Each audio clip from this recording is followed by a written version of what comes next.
नमस्कार मित्रांनो, आज रविवार होता आणि आज बऱ्यापैकी काही काम पण नव्हतं. त्यामुळे जरा विचार केला की जंगल सफारीला जावं आणि सोबत फिशिंग पण करावी.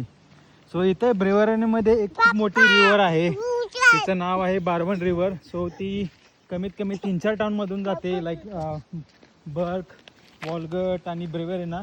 आणि ह्याच नदीचे इथले लोक पाणी पितात आणि आम्ही सुद्धा इथलेच पाणी पितो, त्या नदीचे पाणी पितो. तुम्ही बघू शकता की ही नदी किती स्वच्छ पाणी आहे याचं. आणि या नदीमध्ये भरपूर प्रकारचे मासे मिळतात. तो इथे कमीत कमी 3 ते 4 टाईप, म्हणजे तुमचा येलो बेली, कार्प आणि कॉड नावाचा एक फिश आहे. हे मासे खूप मोठ्या प्रमाणात मिळतात.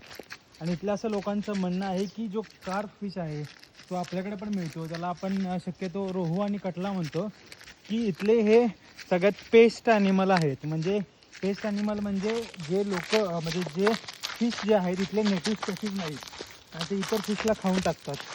सो त्यामुळे इथल्या इथे गव्हर्नमेंटचा असा रूल आहे की तुम्ही जर फिशिंग करत असताना तुम्हाला जर कार्प मासा म्हणजे रोहू कटला मासा मिळाला तर तुम्ही त्या माशाला मारून टाकायचं आहे, पुन्हा नदीमध्ये सोडू शकत नाही. सो तुम्ही आता हे बघू शकता की मी हा फिशिंग रॉड घेऊन आलेलो आहे आणि मी फिशिंगचं सगळं पूर्ण सेटिंग केलेलं आहे. आणि इथे शक्यतो कसं आहे की मी कार्प मासा पकडायला आलेलो आहे, त्यामुळे ह्या प्रकारचं मी सेटिंग केलेलं आहे. आणि इथे तुम्ही मासे शक्यतो